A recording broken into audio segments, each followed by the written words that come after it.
mais um debate aqui na Rádio 88 FM. O tema é pecado levar conflitos eclesiásticos para o tribunal?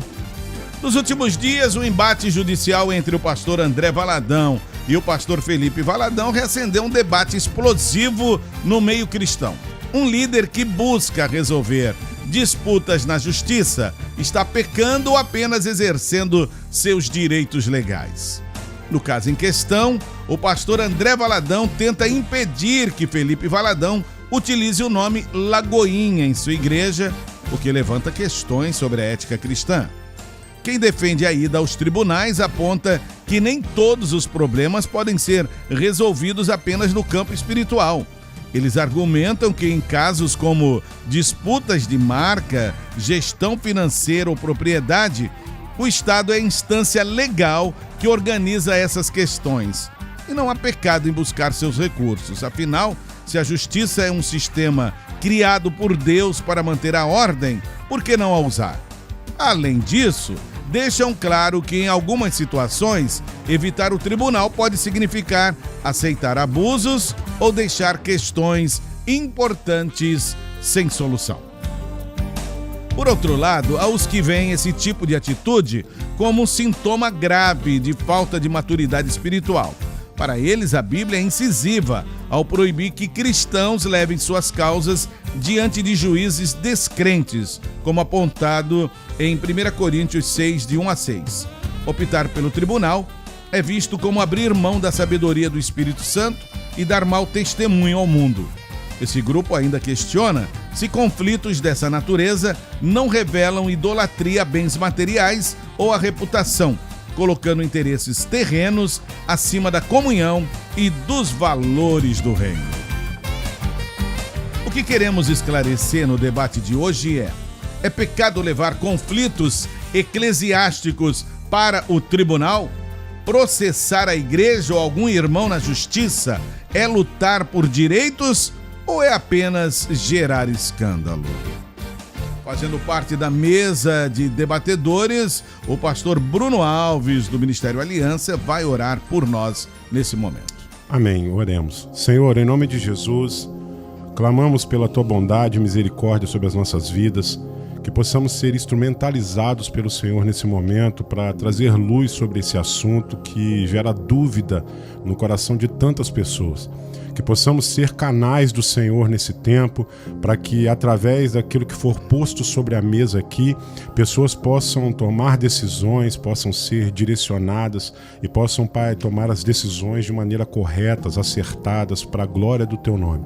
Nos abençoa, perdoa os nossos pecados, que eles não sirvam, Pai, de pedra de tropeço ao agir do Teu Espírito nesse momento, que nós possamos ser bênção na vida dos nossos irmãos. Obrigado por essa oportunidade, que nós possamos ser usados, é o que nós pedimos em nome de Jesus. Amém.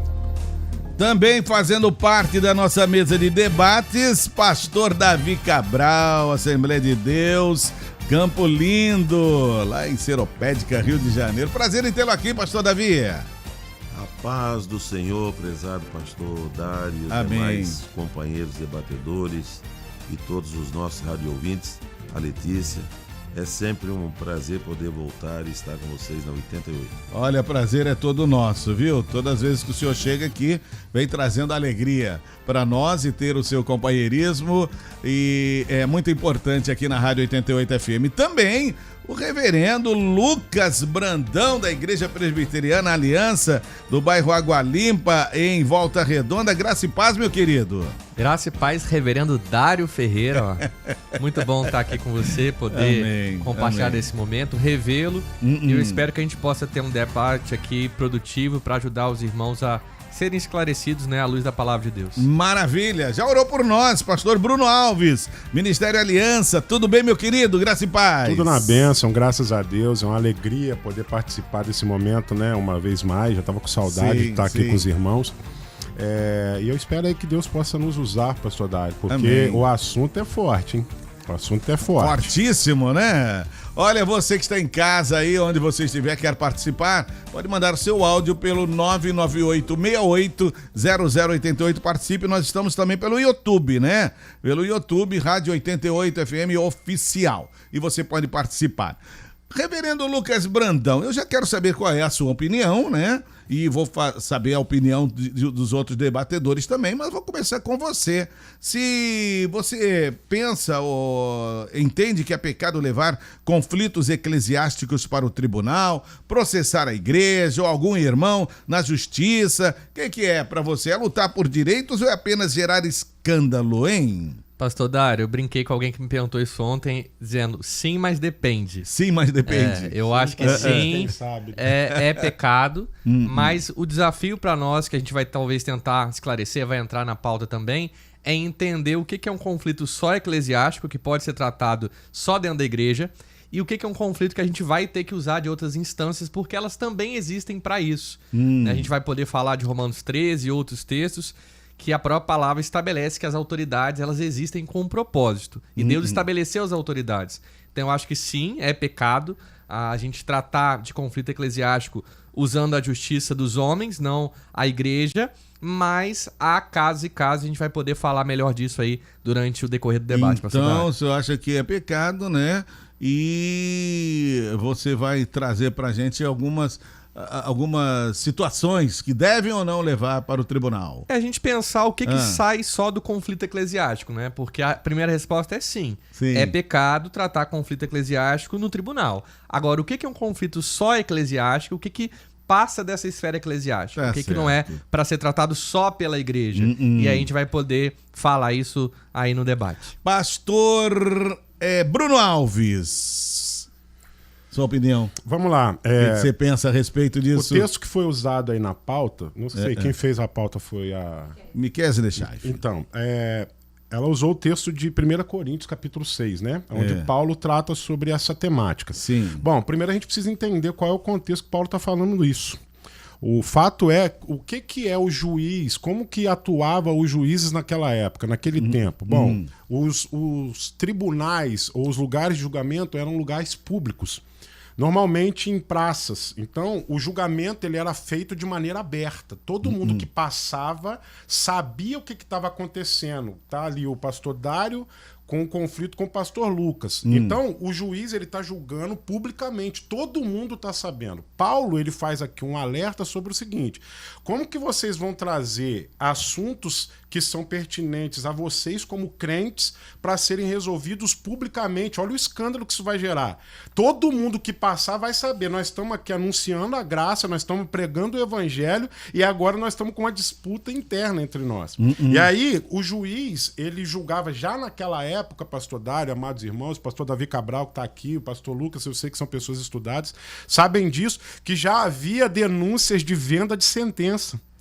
Já naquela época de corrupção, coisa que não acontece mais, né? Graças a Deus. Isso pra mim é novidade. Já havia essa questão da venda de sentença, já havia interesses políticos por trás de julgamentos. Bom, por causa disso, algumas pessoas deixavam de querer resolver as suas questões através desses juízes com medo de serem injustiçadas. E aí surge uma segunda figura, que é uma figura muito importante, que é a figura do mediador. O mediador era alguém que era bem quisto socialmente, era respeitado pelaquela sociedade, que ele então ouvia ambas as partes e, feito isso, ele começava a dar sugestões de possíveis caminhos de possíveis soluções. Bom, quando o apóstolo Paulo fala sobre isso, se você vê no capítulo 6, no versículo 4, ele diz assim, no versículo 4 e 5, portanto, se vocês têm questões relativas às coisas dessa vida, designem para juízes os que estão da igreja, mesmo que sejam menos importantes. Agora, olha que interessante o versículo 5. E eu digo isso para envergonhá-los.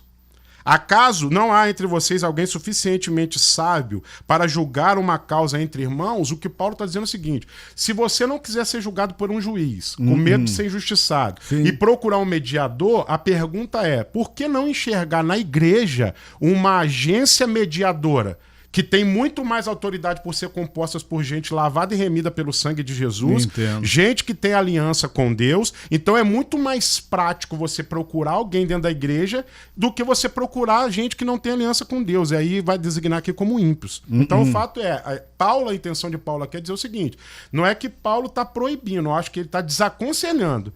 Eu não vejo nem como pecado, eu vejo como desaconselhável. Então ele está mostrando aqui, dando um tapa na igreja, falando assim, não existe pessoas com autoridade dentro da igreja para poder julgar essas causas. Vocês não enxergam imparcialidade dentro da igreja para resolver essas causas ao ponto de vocês procurarem gente que não tem aliança com Deus? Certo. Então, dentro disso, o senhor é a favor que se procure? Eu dependendo da situação. Assuntos internos, eu acho que a gente pode resolver internamente. Sim. Agora, nem todo assunto, é o que o pastor Lucas falou aqui, nem todo assunto dá para você... A igreja tem autoridade para poder, e autonomia para poder atuar. E depois, no decorrer do debate aqui, eu falo sobre isso. Certo, mas eu acredito que assuntos internos a gente resolve internamente. Muito mas bem. Existem assuntos que a igreja não tem autoridade, não tem autonomia para poder atuar, e aí, infelizmente, a gente tem que recorrer à justiça dos homens. Acho que tem negócio que a própria igreja vai encaminhar para os tribunais. A gente vai poder falar disso, mas tem questões que a própria igreja, quando recebe a situação, ela vai se ver obrigada a levar isso para uma outra instância. Entendi. Porque é um caso que não dá para ser tratado só internamente. Pastor Davi Cabral,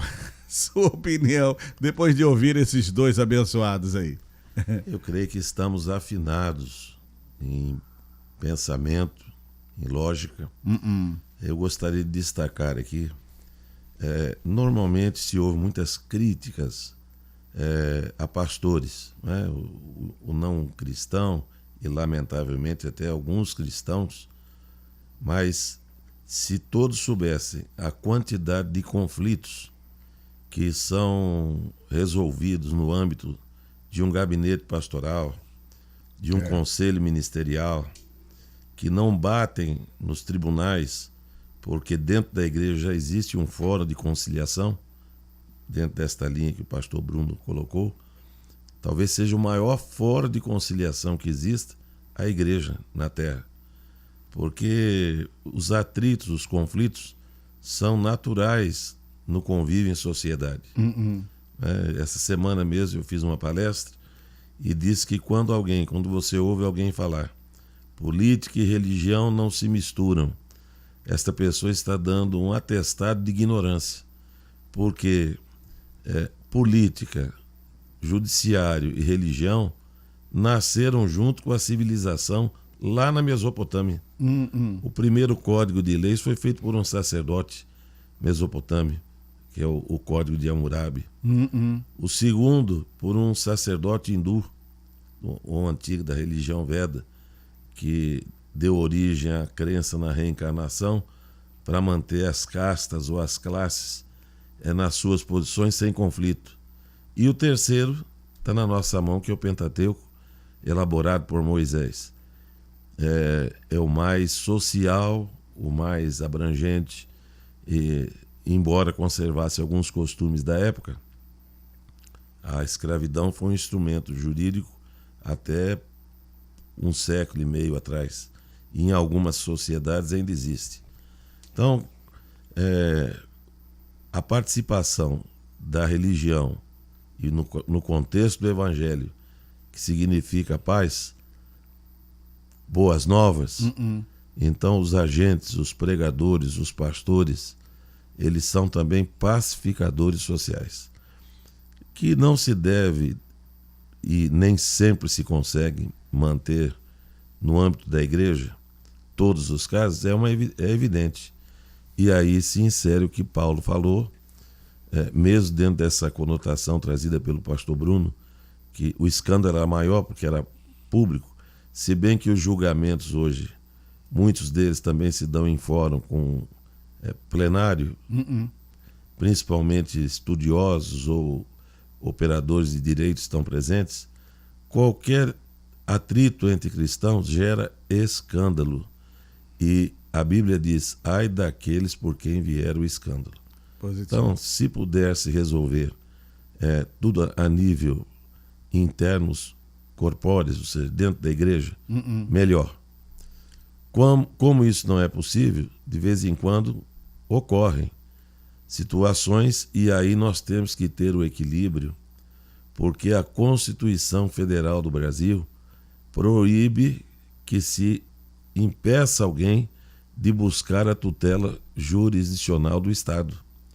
Então o pastor não pode, por exemplo, num caso de conflito, que ele não consiga pacificar a situação, e há de fato uma injustiça ou um direito sendo violado, ele não pode dizer àquele membro de sua igreja, se você procurar a justiça, eu vou te disciplinar, ou eu vou...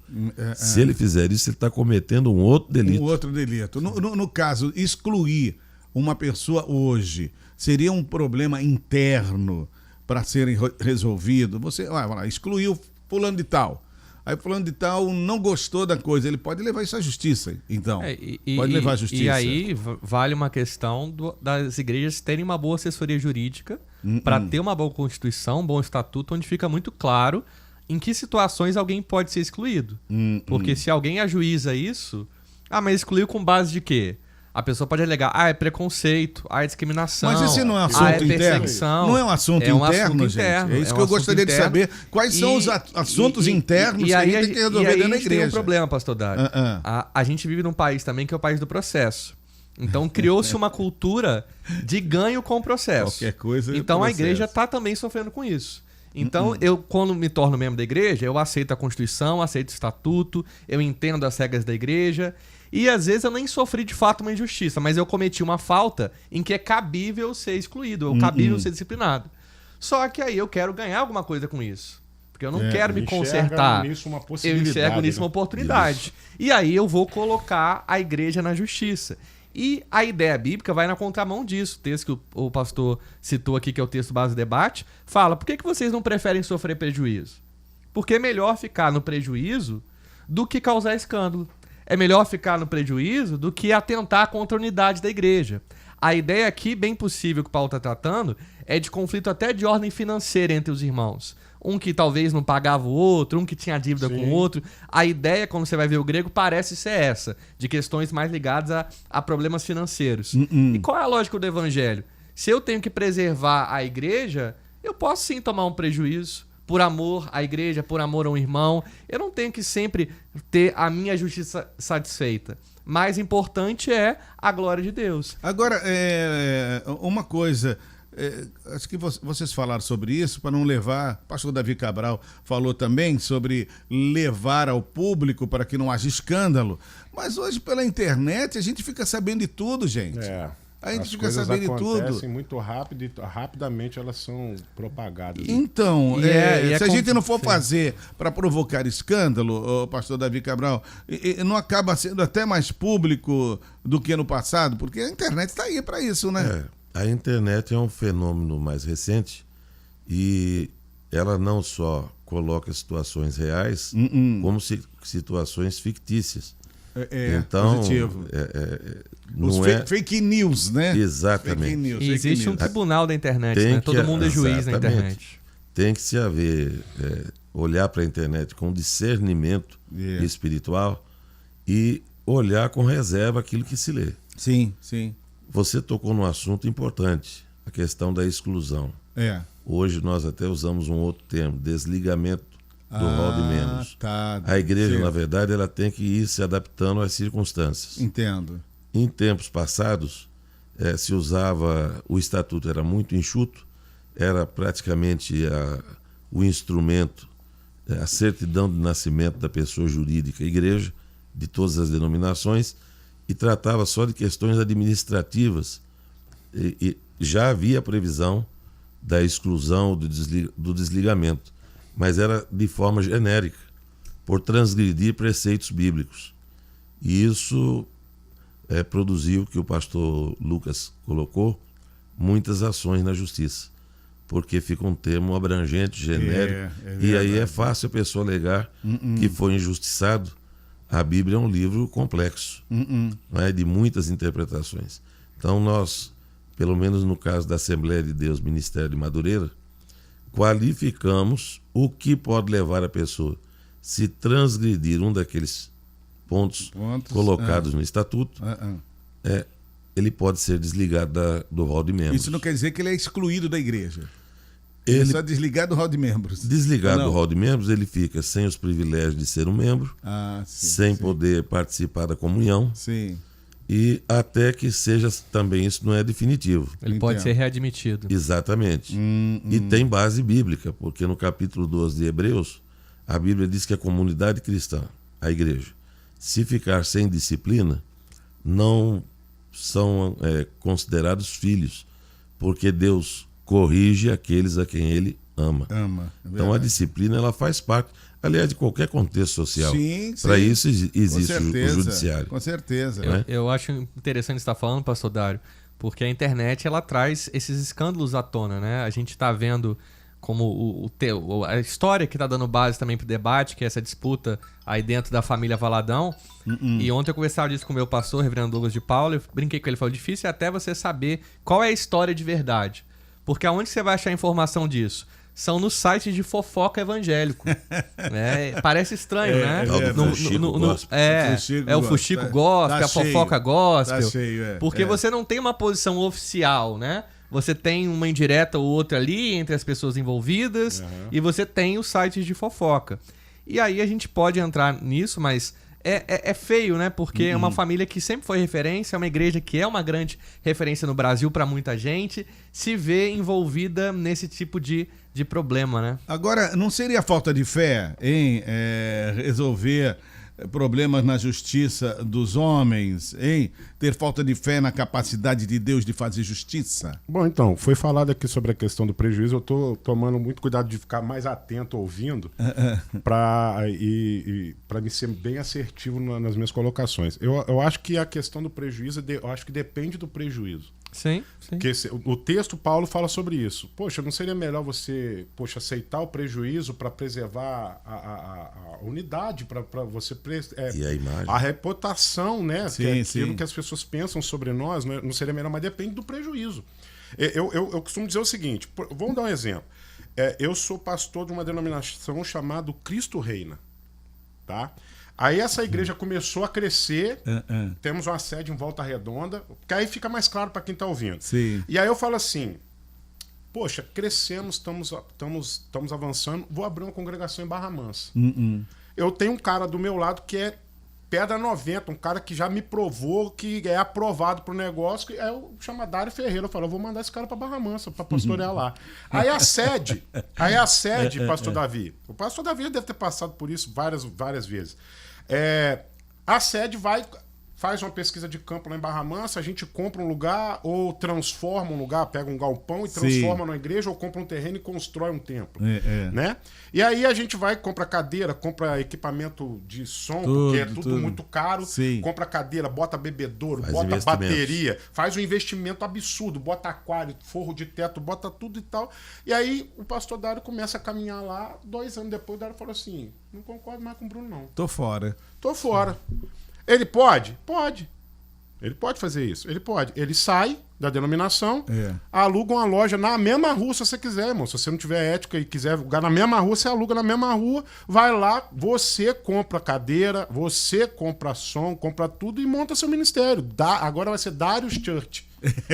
Você fundou a Darius Church, não tem problema. Agora, se eu como pastor presidente, tá? É uma opinião minha, eu como pastor presidente da Cristo Reina, você faz um negócio desse lá e você baixa a placa da Cristo Reina e fica com e coloca no lugar Darius Church, eu te boto na cadeia, irmão. Você não tenha dúvida com isso não. Que aí é roubo. Tudo que tem ali dentro é patrimônio da igreja. Cristo Reina, não é do pastor Dário, não. Aí se você baixa a placa e bota a sua placa, a ovelha. Se você pegar e levar um monte de ovelha junto contigo, porque a ovelha não tem dono, o dono é Jesus. Agora, por que a ovelha está indo atrás do Dário? Agora ela está saindo da Cristo Reino e está indo para Darius Church. Porque você está me caluniando? Porque você tá... Aí cabe também ação judicial, calúnia e difamação. Você tá me difamando, você tá acabando com a minha imagem diante dos outros para poder pegar e arrebanhar essas pessoas. Ainda que elas queiram sair, é o direito delas, não tem problema nenhum. Agora, você pegar e mudar a placa, você tá cometendo um roubo. É por isso que as denominações têm CNPJ, tudo é adquirido no CNPJ da igreja e aquilo ali é patrimônio. Tem igrejas, eu acho que na Assembleia tem, eu acho que na Presbiteriana também tem aquela pessoa que é o líder lá do negócio do patrimônio. Responsável pelo diretor de patrimônio. Diretor de patrimônio. Diretor de patrimônio. Então, aquilo ali é patrimônio da igreja. Então, esse tipo de situação é um assunto interno. O Dário está se desligando e está abrindo a Darius Church. Mas aí, a partir do momento que você pega tudo que a igreja comprou e colocou lá, deixou de ser interno. Porque aí você está cometendo um crime, você está roubando a igreja. E aí, quem vai resolver? Nós vamos fazer um conselho dentro da igreja para fazer o quê? Vamos mandar uns diáconos lá e te botar na parede e falar, devolve. Não, eu tenho que acionar a justiça, irmão. Não tem jeito. Não tem como, você entendeu? É um tipo de situação, pastor Davi, que não tem como fugir. Eu quero ouvir vocês dois Bruno, falando sobre isso aí. Eu entendo o que o pastor Bruno tá falando aqui, e aí eu volto no ponto, né? Hoje, graças a Deus, as igrejas têm uma boa assessoria jurídica, né? Nem então, todas. Algumas, né? Ou deveriam todas ter. Mas ideal. a própria Constituição das igrejas já prevê esse tipo de situação. Por exemplo, a Constituição da nossa igreja, eu sou uma igreja filha hoje em Água Limpa, da igreja do pastor Douglas. Sim. A nossa Constituição prevê que, se amanhã ou depois eu quisesse sair, o patrimônio é todo da parte fiel, não fica comigo, eu não levo nada. Tudo que foi comprado no nome da igreja mas da tem igreja. Gente que mesmo estando lá no estatuto, escrito e tudo, agora, eles fazem isso.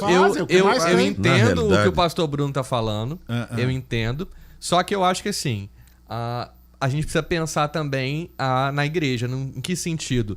Que testemunho isso está dando? A minha preocupação eu entendo que a gente não vai tomar todos os prejuízos, não acho que é isso que Paulo está falando, para sempre a gente ficar no prejuízo, mas eu acho que em algumas situações, pastor Bruno, é muito difícil dizer, o que eu faria, né? Porque de fora é mais fácil falar do que se eu tivesse ali.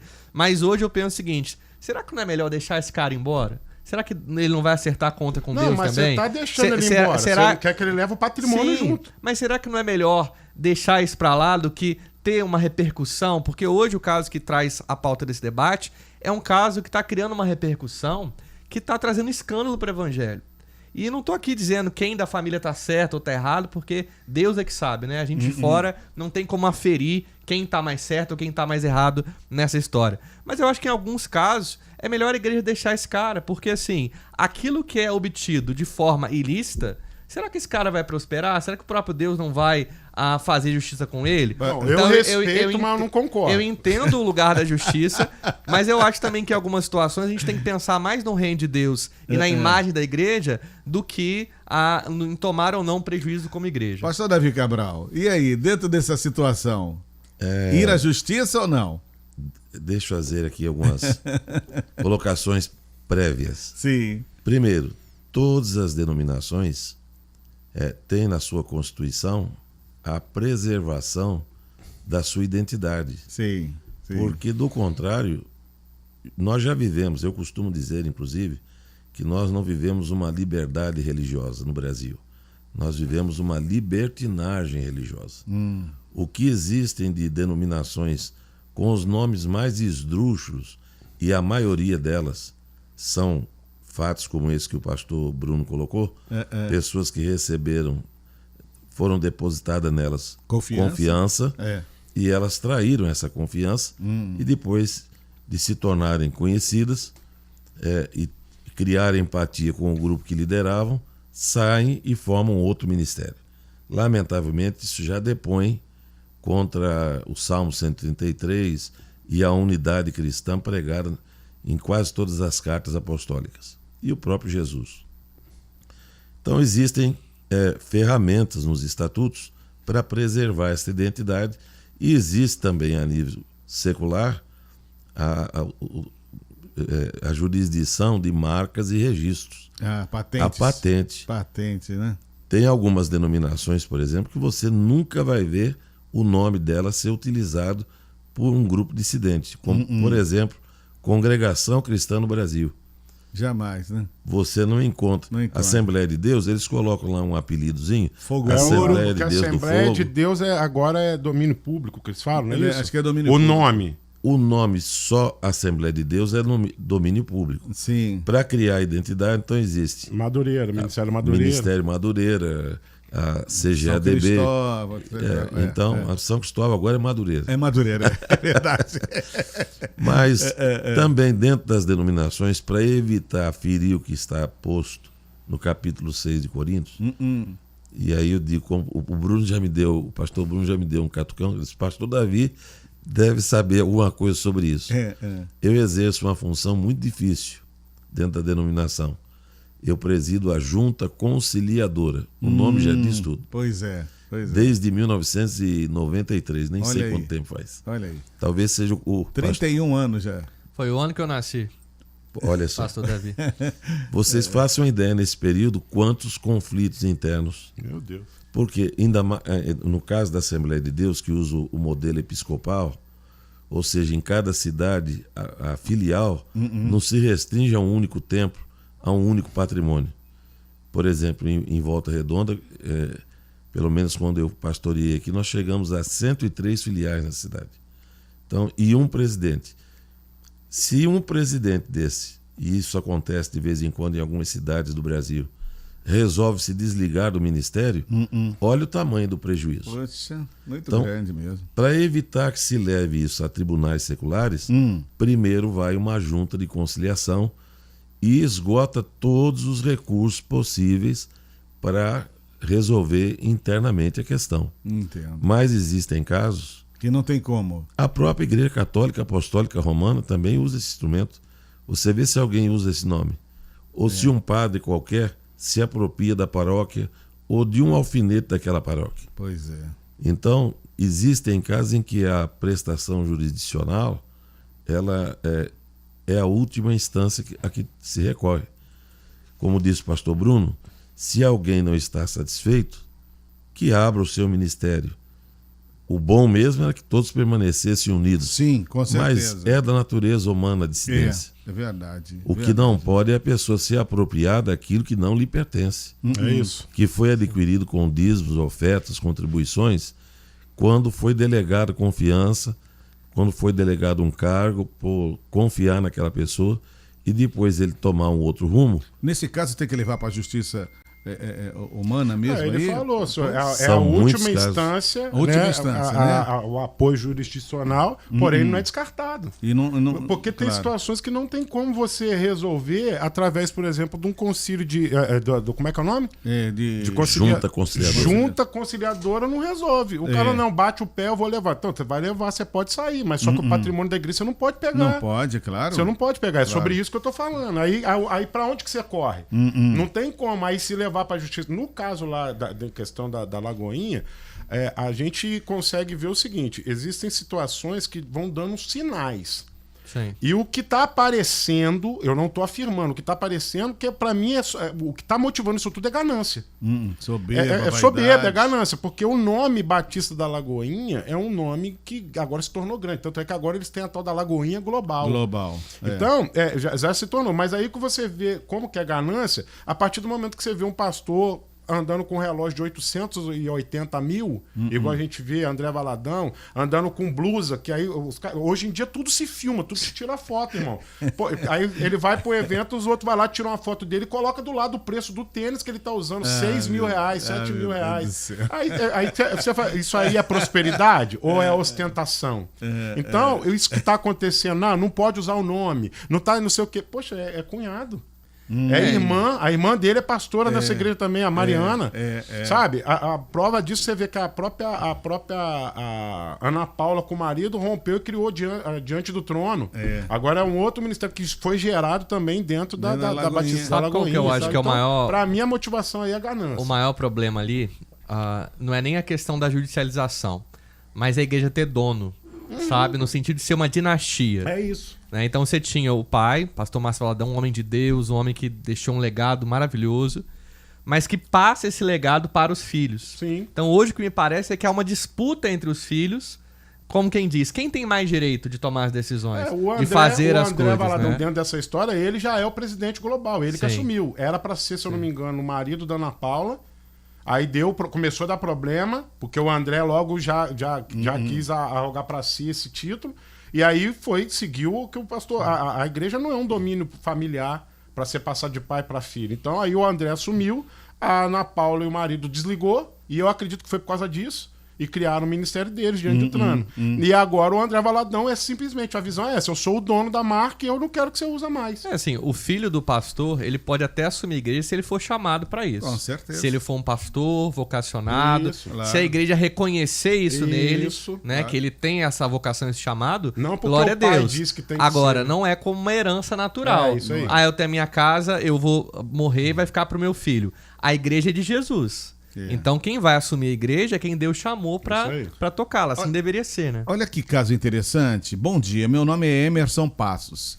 E após quase 30 anos de dedicação à mesma igreja, fui surpreendido com minha exclusão, sem que me fosse apresentado qualquer motivo. fui informado pelo líder do distrito e não recebi qualquer comunicação por parte do pastor local. Senti-me profundamente constrangido e humilhado, especialmente no altar da igreja, onde sempre procurei viver minha fé.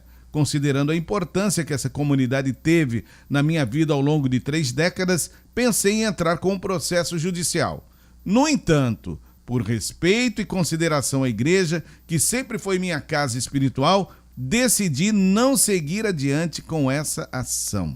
Parabéns. Parabéns. Parabéns, porque aí o dano aí é moral. Ele se sentiu lesado na sua honra. Poxa, eu servi tanto tempo aqui, por que fizeram isso comigo? Parabéns. Não gerou dano material para ele. Não gerou danos físicos a ele. É um dano moral. Então, nesse ponto, é o que eu volto à minha afirmação anterior. Depende do tipo de prejuízo. Sim. Esse prejuízo aí, parabéns para esse irmão, tá certinho. Pastor Davi, será que a fé tem sido maior para esse nosso irmão Emerson Passos? Pastor Dário, confiança em Deus? Pastor Lucas, Pastor Bruno e os ouvintes. A premissa de Jesus: quem quiser vir após mim, negue-se a si mesmo, tome a sua cruz e siga-me. O negar-se a si mesmo não é fácil. Eu parabenizo esse irmão, porque na realidade ele tinha direitos dos quais ele abriu mão, porque ele negou-se a si mesmo. Ele está dando um testemunho de negativa dos seus próprios direitos em detrimento de não ver o evangelho exposto a escândalo. Sim. Jesus colocou de uma forma clara quem somos nós, por exemplo, para questionar Jesus. Ele disse: é mistério que vem os escândalos. Para esse período que nós estamos vivendo, essa profecia está se cumprindo ipsilíteri.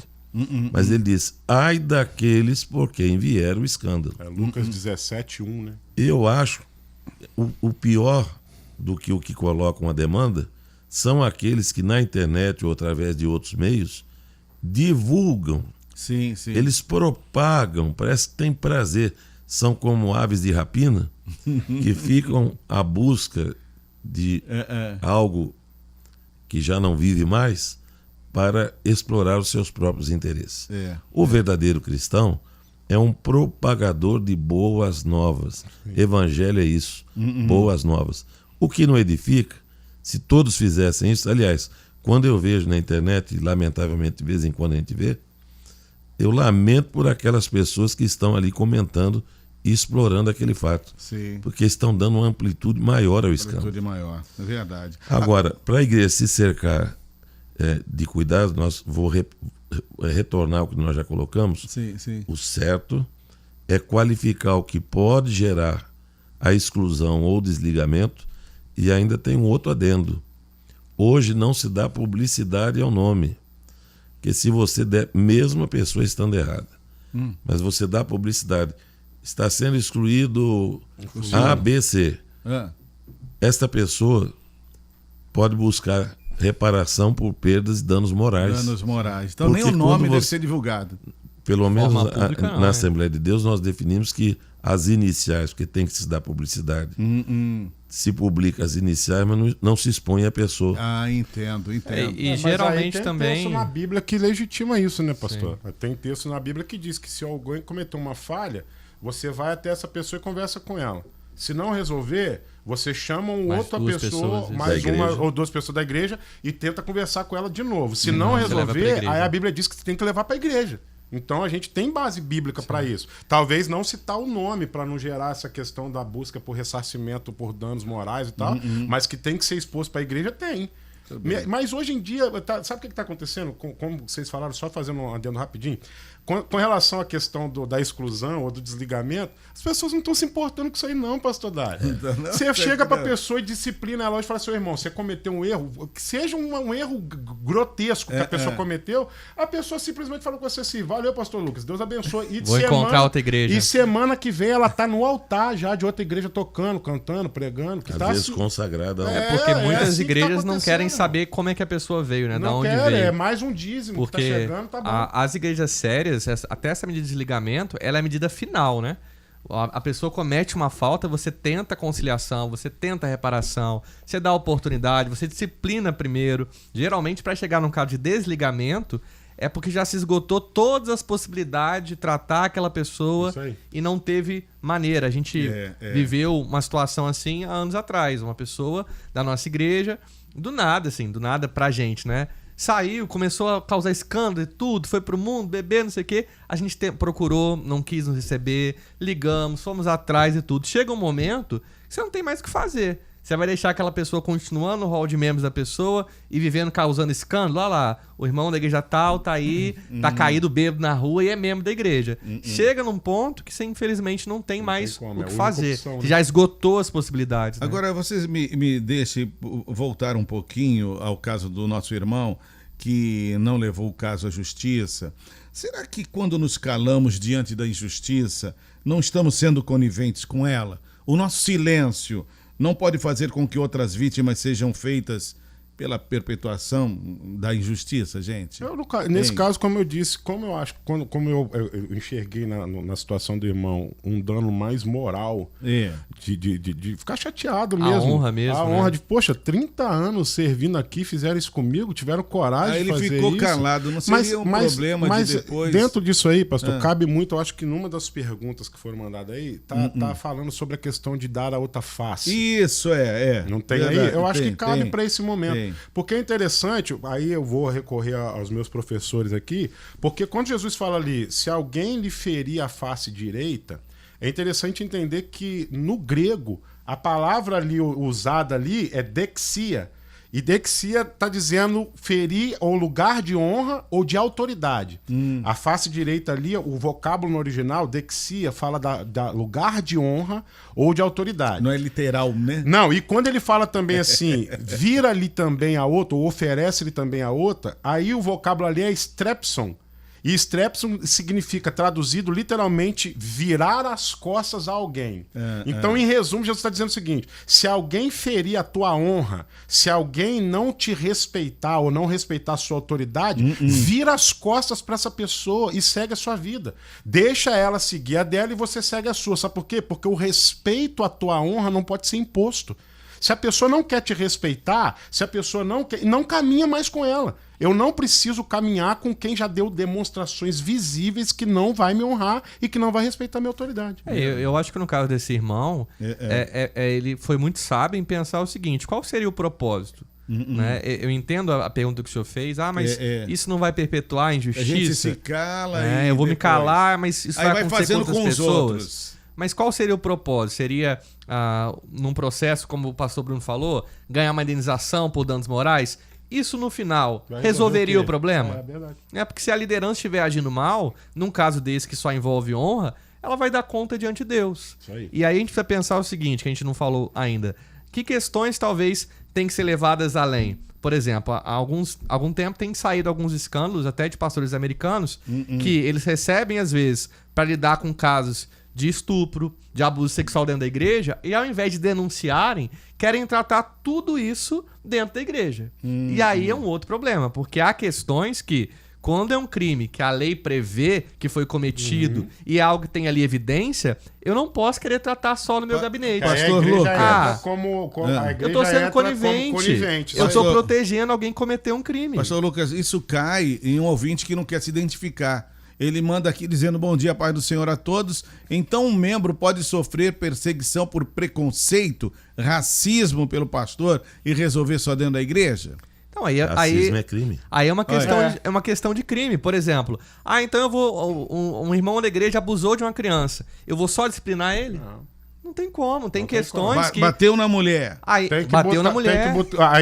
Aí eu vou pegar Romanos 13. As autoridades são para punir quem faz o mal. E aí existe a justiça, existe a cadeia. A gente vai tratar? Vai. A gente vai aconselhar, vai orar. Mas há casos que a própria igreja vai levar isso para um outro tribunal. Porque não é uma coisa para resolver só ali na igreja. Pastor Davi Cabral, e aí? Se calar não é perpetuar a injustiça? Olha, deixe-me compartilhar uma experiência. Quando estava fazendo a faculdade de Direito, o nosso professor de Direito do Trabalho, talvez até pela minha presença na turma, deu um trabalho à turma para levantar nos tribunais os conflitos religiosos. Olha aí. E, lamentavelmente, você se surpreende na área trabalhista. Lógico que você percebe nitidamente, tem algumas grandes denominações que são campeãs. Porque para caracterizar o vínculo trabalhista, você precisa de 4 pressupostos. Pessoalidade, a identidade de uma pessoa que vai prestar o serviço. A habitualidade, ele tem que cumprir uma rotina. Sim. Subordinação, ele tem que estar subordinado a alguém que determina e ele tem que obedecer. E remuneração. Se faltar um desses 4, não caracteriza vínculo trabalhista. Não caracteriza. Mas em algumas denominações, as pessoas são praticamente escravizadas. Elas têm hora para abrir o templo todos os dias, têm que conservar a limpeza. Os 4 pressupostos ficam elencados. Também a maior igreja, mais antiga, porque foi religião oficial, católica romana, aparece entre as grandes acionadas judicialmente, mas não na área religiosa. São professores de seminários ou padres que são professores em escolas confessionais, freiras, que buscam seus direitos. Como eu disse no princípio, você não pode cercear direitos. E todas essas outras questões colocadas, que são muito comuns, mais comuns do que as pessoas possam talvez entenderem. Entendo. Mulheres que chegam lesionadas com marcas horríveis. Meu Deus. E às vezes a pessoa tem até cargos na igreja. Quer dizer, você num primeiro momento, como disse o pastor Lucas, você vai buscar a reconciliação, a conscientização de que aquilo está errado e mostrar já no primeiro momento as consequências. Você pode ser levado ao tribunal e responder à justiça comum se não parar com essa prática. Olha aí. Se houver reincidência, não tem o que questionar. Não é? Então, não é um silêncio de conivência. Primeiro se busca recuperar as pessoas envolvidas com o conselho. Segundo, se busca preservar a imagem do evangelho, da própria igreja, da própria denominação. E não havendo possibilidade, o próprio pastor tem que dar orientação. Minha irmã, procure a delegacia da mulher. Ou a justiça do trabalho. Já teve caso, por exemplo, de duas pessoas em conflito trabalhista. Pastor, mas eu trabalhei para esse irmão mais de 20 anos e ele me mandou embora sem direito algum. Meu Deus. Você vai procurar conscientizar aquela pessoa que ela tem obrigações legais. Sim. Irmão, melhor você chegar a um acordo, indenizar de justiça, de direito. Não, eu não quero conversa com ele me magoou, me feriu. Eu não quero ver essa pessoa nem pintada de ouro. Não quero. Então você saiba que você vai ser acionado no Ministério na Justiça do Trabalho e vai ter, já que você não quer atender um conselho pastoral, vai ter que atender a decisão do juiz. Até porque entra no caso desse que o pastor Bruno citou aqui. Se na última instância de conciliação ali, que é a igreja, né? Já fui, conversei com a pessoa, levei os irmãos, levei para a igreja. Aquela pessoa que é crente não ouviu a igreja, ele deixa de ser membro da igreja, ele deixa de ser tratado como irmão. O texto diz isso também, que eu devo tratá-lo como gentil publicano. Então aí se ele deixou de ser irmão, realmente não vai ser mais a igreja o fórum para tratar a questão dele ali, né? Que a igreja ainda é o maior fórum de pacificação, porque na realidade a maioria desses conflitos se resolve com o aconselhamento pastoral. Os casos que extrapolam, que vão ao tribunal secular, são infinitamente menores do que os do cotidiano, do dia a dia. E é interessante algo que o pastor Davi colocou aí, pastor Dário, é que depois de você, no caso da mulher que é agredida, depois que você já sentou com o camarada e conversou com ele, falou, meu irmão, porque isso aí pode te levar à presença do juiz. Você pode ser acionado na justiça pela prática se você continuar com essa prática. Assim. E aí, havendo a reincidência, o próprio pastor vai lá e instrui a irmã, fala assim, irmã, vai lá e procura a delegacia da mulher, a DEAN, e toma as medidas cabíveis com relação a isso. Isso é muito nobre. Isso é muito nobre. O pastor fazer esse tipo de aconselhamento. Sabe por quê? Porque durante muito tempo, essas irmãs ouviam da boca dos seus líderes assim, vamos orar, irmã. Vamos orar, que Deus muda. Tem que ser e forte, a mulher tá apanhando 1 mês, 2 meses, 3 meses, já apanhou. Daqui a pouquinho chega a notícia, a irmã morreu. Ué, por quê? Porque a igreja tava mandando orar. Não, irmão, tentou resolver. Você tem que chamar o cara e conversar, meu irmão. Se você não parar com isso aí, eu vou botar sua mulher dentro do carro e vou levar ela lá na DEAM pra te denunciar. E esse irmão que agride tem que ser imediatamente disciplinado. Sim. Não é o tipo de prática, eu vou só conversar ali, não. Se ele exerce ministério na igreja, ele tem que ser afastado. Se ele tem essa postura violenta, ele não dá bom testemunho. Ele tem que ser afastado. Em casa, que é o primeiro ministério, que se eu não cuido bem da minha própria casa, eu neguei a fé e me tornei pior que o infiel, que a palavra nos ensina, ele tem que ser afastado das atividades e estar nesse acompanhamento pastoral, com certeza. E é bom que se frise que há casos que o aconselhamento já não alcança mais. Por exemplo, baseado no que você mesmo, pastor Dário, colocou, um estupro de vulnerável. Se chegar ao conhecimento pastoral, por dever de ofício, isso é legal. Está na legislação. Sim. Ele tem que comunicar às autoridades. Tem que comunicar. Sim, porque envolve um menor, né? Exatamente. Vulnerável. Existem outras situações. Casos agora da Heloísa Rosa aí, do esposo da Heloísa Rosa. Você ficou sabendo dessa história? Não. Foi o esposo da Heloísa Rosa, daquela cantora Heloísa Rosa. Ele teve uma pessoa da igreja, um amiguinho do filho deles, ou da filha deles, que foi lá dormir na casa deles, né? E ele abusou da criança. E aí, qual que foi a medida da igreja? Não, isso aqui a gente resolve na mesa. Mas espera aí, né? Resolve na mesa está demonstrando um cuidado muito grande com o agressor. Mas é a parte que foi lesada. E essa família, esse trauma, meu irmão, você é pai de 2 meninas. Eu sou pai de uma menina. Eu não gosto nem de imaginar, irmão. Eu não gosto nem de imaginar. Eu não passa na minha cabeça, porque o pastor Lucas falou aqui, não dá para você falar assim, o que eu faria.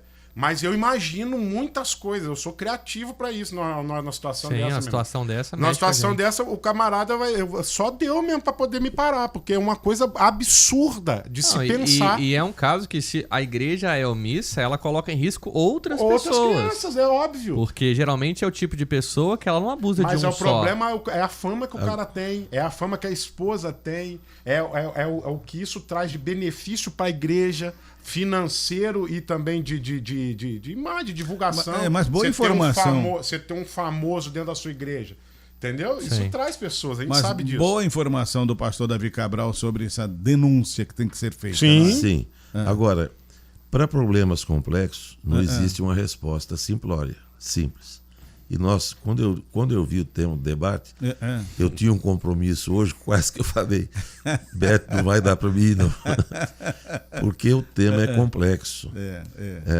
O pastor Bruno, já na abertura, ele fez uma colocação, e o pastor Lucas também. A igreja de Corinto vivia uma série de problemas que estavam gerando escândalo. Sim. Então, Paulo dá um freio naquela situação. O quê? Continuamos, o gerador está funcionando. Está funcionando? Tá funcionando. Paulo dá um basta naquela situação de escândalo que estava vivendo a igreja de Corinto. Mas a realidade fática dos dias atuais, nós temos que analisar cada caso, é um caso. Por exemplo, existem pessoas que cometeram até desvios de conduta graves antes de aceitarem a Cristo e se tornarem membros da igreja. Olha aí. Mas a consciência, e aí o pastor às vezes ouve alguma coisa que aconteceu há muito tempo atrás, que já não é passível mais de reparação, e que aquela pessoa, uma vez convertida, já não oferece mais o risco que oferecia. Tem um outro aspecto a considerar. A lei protege a confissão pastoral. Olha só. Nenhum sacerdote é obrigado, em instância ou tribunal algum, a revelar o que lhe foi dito na condição de confiança de líder espiritual. Entendo. Agora, ele tem a obrigação moral perante Deus e perante a sociedade, como disse o pastor Bruno, se aquela pessoa, depois de se tornar cristã, ser discipulada, aprender os ensinamentos de Cristo, da Bíblia, dos apóstolos, ele vier a violar, então você se não tomar uma providência, estará sendo conivente com a situação. E eu acho também, pastor Davi Cabral, Cabral, e casos. até o seguinte, às vezes a pessoa se converteu, hoje é alguém de bem, mas tem uma dívida com a justiça.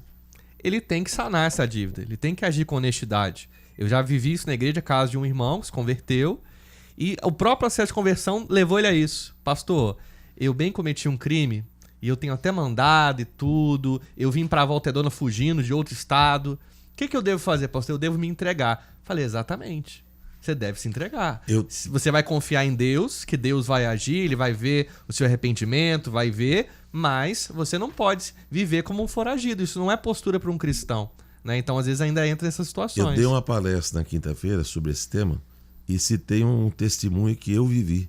Quando estava aqui em Volta Redonda, nós fundamos uma casa de recuperação de dependentes químicos e foi alcançado um trabalho evangelístico, um jovem, foi para casa, se libertou, tornou-se cristão, foi batizado e depois, mas sempre nós tínhamos esta prática. É uma prática, aliás, toda casa de recuperação séria tem que ter.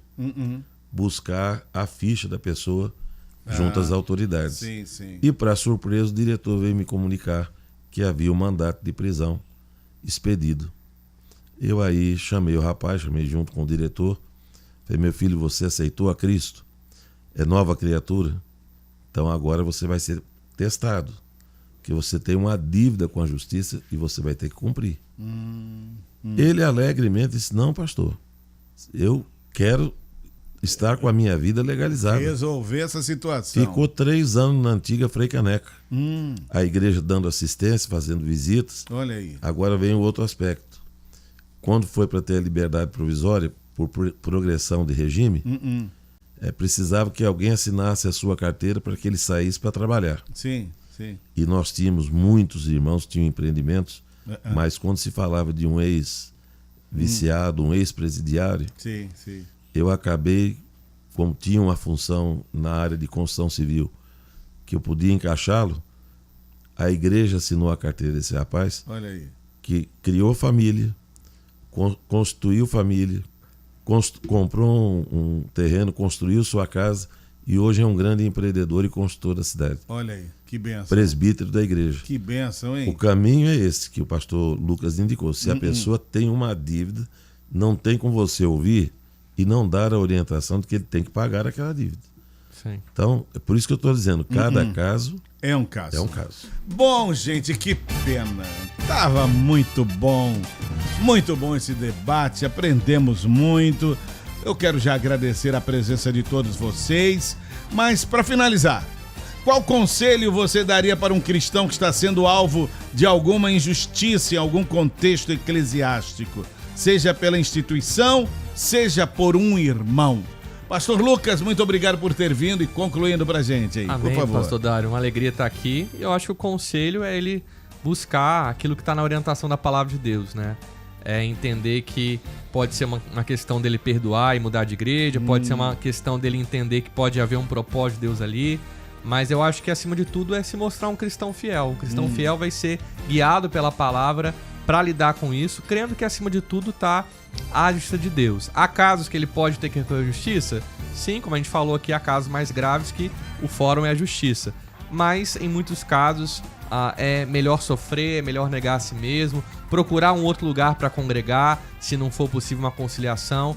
E é sempre pensar na unidade da igreja e no testemunho da igreja de Cristo. Muito obrigado, pastor Lucas Brandão. Pastor Bruno Alves, também muito obrigado por ter vindo. Eu que agradeço a oportunidade.